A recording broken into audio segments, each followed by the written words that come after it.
For some people, it's after playing professionally at different levels.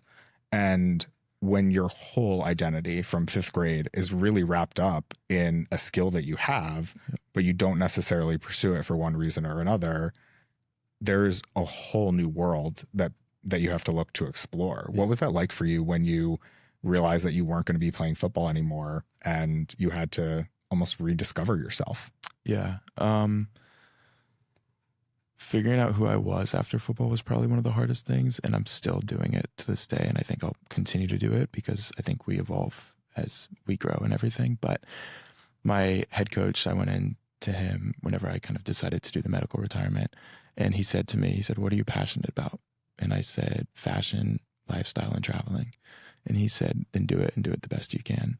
And I think that was the most powerful thing in that moment that I could have heard from a Division I well-known college coach that you wouldn't expect, who really kind of showed me that just because this chapter's ending doesn't mean that your life is ending.